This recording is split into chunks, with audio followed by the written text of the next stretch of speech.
नाज़रीन, पुराने दौर की बात है, जो हमारे सयाने बुज़ुर्ग थे वो ये कहते थे कि अगर जवानी एक मरतबा चली जाए तो फिर वो शबाब कभी भी वापस नहीं आता।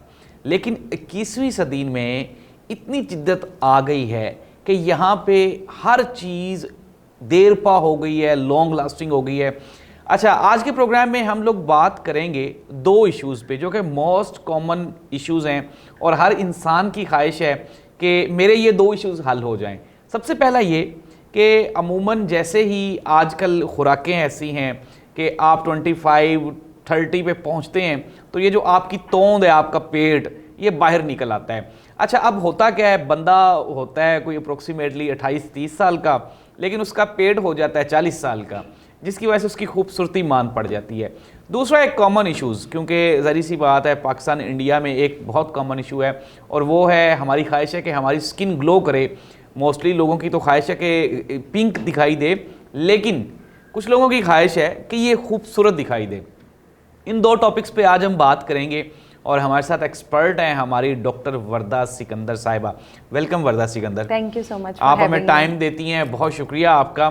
तो सबसे पहले ये तो हर पाकिस्तानी का मसला है कि आप ये बताएं कि पेट बढ़ता क्यों है और इसको कंट्रोल करने के लिए हमें कौन कौन सी तदाबीर अपनानी चाहिए। देखिए, सबसे ज़्यादा ओबेसिटी में जो कॉमन प्रॉब्लम देखा जाता है, बिल्कुल आपने ठीक बात की, बढ़ा हुआ पेट जो है वो देखा जाता है। इसकी एक्चुअली हमारे पास 3 वजूहात आ जाती हैं। एक तो आपकी डाइट ठीक नहीं है, डाइट के अंदर अनहेल्दी फैट और रिफाइंड कार्बोहाइड्रेट्स, जैसे ये सफ़ेद मैदा और उससे बनी तमाम अशिया, पिज़्ज़ा, पास्ता, सफ़ेद रोटी, सफ़ेद नान, नूडल्स, ये सब आ जाती हैं। दूसरी वजह होती है हमारी गट हेल्थ का ना ठीक होना। कई लोग आपको नज़र आएंगे बज़ाहिर बिल्कुल पतले होते हैं, उनका अगर हम BMI निकालें तो बिल्कुल नॉर्मल होंगे, लेकिन पेट निकला होगा क्योंकि उनकी गट हेल्थ ठीक नहीं होती, निज़ाम हज़म ठीक नहीं होता, जिसकी वजह से या फिर पेट फूल जाता है या फिर जो है वो पेट बहुत ज़्यादा टाइट, तो मतलब मुख्तलिफ डाइजेस्टिव इश्यूज हो सकते हैं। तीसरा जो है वो मसला वो हमारे पास आ जाता है कि मेटाबॉलिज्म ठीक नहीं। उम्र के साथ साथ जब हमारे जिस्म के अंदर चर्बी बढ़ती जाती है तो हमारे वो ऑर्गन जो कि मेटाबॉलिज्म में हमें मदद देते हैं, जैसे कि हमारा जिगर है, जैसे कि हमारा गुर्दा है, तो उनके गिर्द जैसे जैसे चर्बी आती जाएगी, जैसे लिवर फैटी एक बड़ा कॉमन प्रॉब्लम आजकल देखा जा रहा है, तो इस सूरत में क्या होता है कि हमारा मेटाबॉलिज्म स्लो डाउन हो जाता है। मेटाबॉलिज्म स्लो होता जाएगा तो आप कुछ भी खाएंगे उसकी अब्जॉर्प्शन और उसकी डाइजेशन स्लो डाउन होती जाएगी। और उसके अलावा सेडेंट्री लाइफस्टाइल कि आप जो है वो कोई वॉक नहीं कर रहे, कोई एक्सरसाइज नहीं कर रहे, आजकल बस होता है जी खाना खाया वहीं लेट के, या स्क्रीन टाइमिंग्स हमारी बहुत ज़्यादा बढ़ गई हैं कि स्क्रीन के साथ साथ खा रहे हैं, कोई पता नहीं कितना अंदर जाई जा रहा है। हाँ, बिल्कुल ऐसे ही है। अच्छा, तो नाज़रीन, अगर हम रिपीट करें 3-4 चीज़ों को, तो वर्दा सिकंदर, अगर हम सिंपली आप बता दें हमारी व्यूवर्स को कि कौन कौन सी ऐसी चीज़ें हैं जो हमें करनी चाहिए जिससे हमारा पेट एक तो बढ़े ना, और अगर बढ़ गया तो वो कम हो जाए। देखिए जी, सबसे पहले सादा खुराक रखें। हम जितना मॉडर्न एरा में जा रहे हैं ये बड़ी अच्छी बात है जी, लेकिन आप अपनी खुराक को सादा रखें, ठीक है। अब जितना ये रिफाइंड कार्बोहाइड्रेट्स, जितना ये पिज़्ज़ा, पास्ता, डिज़र्ट्स, ठीक है, इन चीज़ों, इनके अंदर मसले क्या हैं, इनके अंदर रिफाइंड शुगर्स हैं, ये प्रोसेस्ड है। हमारे अंदर कोई ऐसा एंजाइम मौजूद नहीं जो चीनी जो है हमारे पास, उसको जो है वो बॉडी के अंदर से, वो बॉडी में जाके आपके खड़े रहना है और एक नेचुरल डस्टबिन ही बनती जानी है चीनी ने। जी, चीनी ने। चाहे हम हल करके चाय में पिए, बिल्कुल, आप चीनी हल करके पिए, चाहे लोग कहते हैं हम ग्राइंड करके उसको प्रॉपर ब्लेंड फॉर्म में लेते हैं। उसके अलावा दूसरी वजह हमारे पास ये आ जाती है सफ़ेद मैदा और उससे बनी तमाम अशिया। देखिए, जो सफ़ेद मैदा है, मतलब ये वाइट फ्लोर गुड्स, हमारे पास सफ़ेद ब्रेड आ जाती है, सफ़ेद रोटी आ जाती है। अब क्या होता है कि इसके अंदर फाइबर नहीं मौजूद, जिसने जाके हज़म नहीं होना। जब जाके उसने हज़म नहीं होना तो हमारे पेट के निचले हिस्से पे क्या करना है कि हमारे अंदर फैट सेल्स बनाने लग जाना है। तो अब वो फैट सेल्स जो हैं वो जब जैसे बड़े होते जाते हैं तो कोई भी डस्टबिन है उसने एक स्मेल छोड़नी है, और वो इस सूरत में होगी कि जी एकदम बैठे बैठे हार्ट अटैक हो गया, एकदम चर्बी जो लिवर फैटी हो गया, एकदम पेट बढ़ा है, जो मर्जी कर लो कम नहीं हो रहा।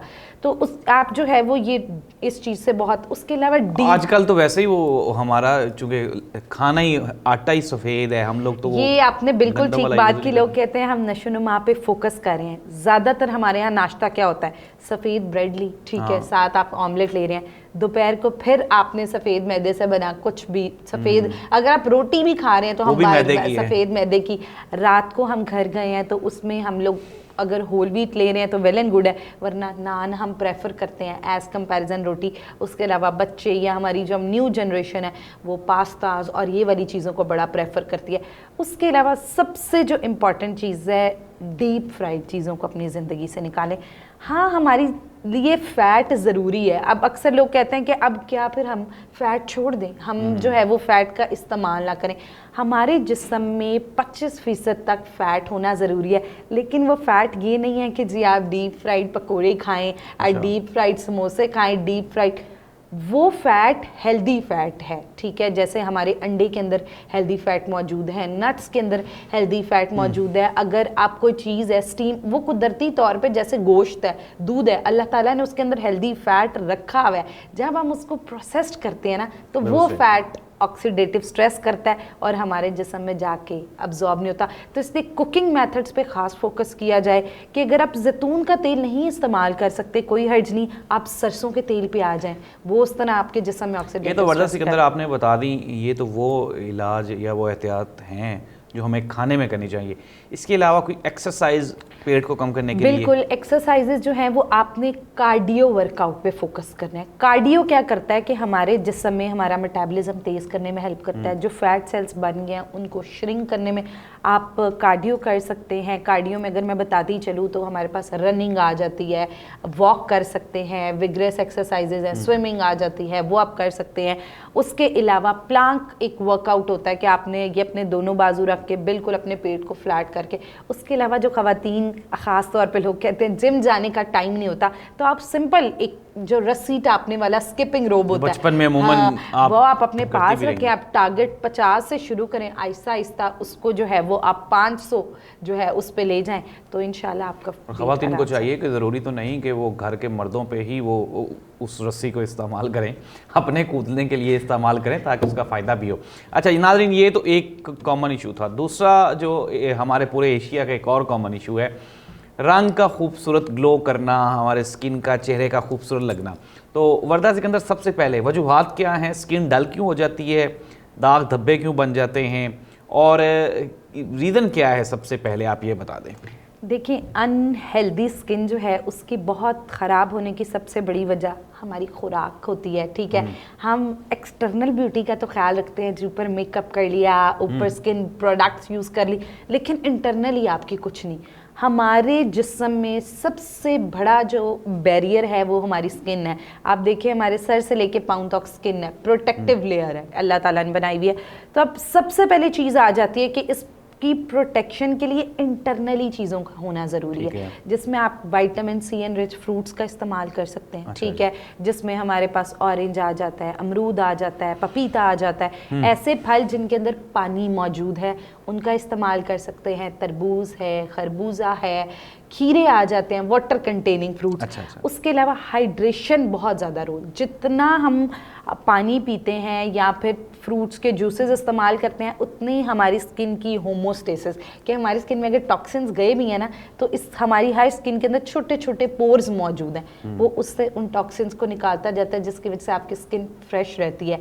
उसके बाद जो है वो सन ब्लॉक बड़ी इंपॉर्टेंट चीज़ है। जो आजकल सबसे ज़्यादा डैमेज कर रहा है वो यूवी रेज हैं, ठीक है, जिसकी वजह से आप जी फेशियल वगैरह भी कराएं तो 2-3 दिन बाद होता है कि आपका कलर वहीं का वहीं ख़राब है। उसकी वजह ये होती है कि हम लोग फेशियल तो कराए, उसके बाद आपने प्रोटेक्शन तो जो है वो नहीं की ना, तो इसलिए सन ब्लॉक जो है वो बड़ा ज़रूरी है। उसके अलावा अगर ठीक है आपका एक्सपोजर एक्सटर्नल एनवायरनमेंट में होता है, आप बाहर जाते हैं, तो आप एक तो कोशिश कर सकते हैं कि अपना मुंह कवर करके जाएं, ठीक है। उसके बाद जब आप घर आते हैं तो 2 मिनट लगते हैं हार्डली, आप क्लेंजिंग कर लें। अगर आप कोई क्लेंजिंग मिल्क नहीं इस्तेमाल करना चाहते, सादा दूध लेके उसको अच्छी तरह मुंह पे रगड़ के कॉटन के साथ साफ, जितनी आपकी डर्ट है मुंह की वो सारी निकल जाएगी। यानी मेहनत नहीं हम करना चाहते, लेकिन लगना खूबसूरत चाहते हैं। ये अमूमन 4-5 क्रीम्स मिक्स करके लोग लगा लेते हैं, उसका कोई फ़ायदा या नुकसान? आजकल ये बड़ा ट्रेंड है जी, जल्दी जल्दी शादी है, खूबसूरत जो है वो हो जाए, तो क्या करें कि गोरा रंग करने वाली एक नहीं 4 कट्ठी इस्तेमाल करने, ठीक है।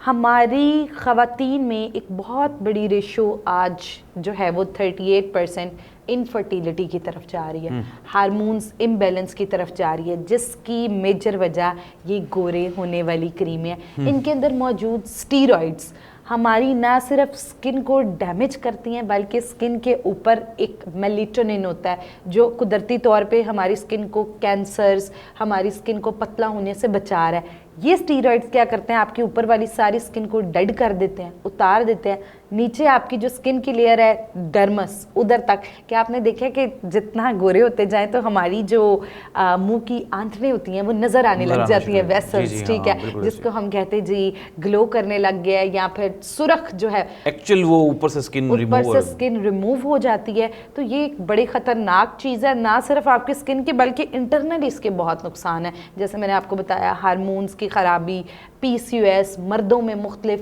प्रॉब्लम्स जो हैं वो बालों का गिरना और ये वाले साइड इफ़ेक्ट्स कॉज करती है। बहुत शुक्रिया। हमारे साथ थी डॉक्टर वर्दा सिकंदर साहिबा, तो ये हमें बता रही थी खूबसूरत नज़र आने के राज और उनका तरीका। हम लोग ख्वाहिश तो रखते हैं लेकिन कोशिश नहीं करते। नाज़रीन, हमारा मेयार ज़िंदगी और हमारी जो बेसिक रूटीन लाइफ है, हमने इसको इस कदर बर्बाद कर लिया है। हम लोग ख्वाहिश करते हैं हर चीज़ जल्दी जल्दी हो जाए। हम लोग बजाय इसके कि बेकिंग करने के हम लोग ओवन में रख देते हैं चीज़ें। किसी चीज़ को प्रॉपर तैयार करने की बजाय जल्दी की पड़ी हमें।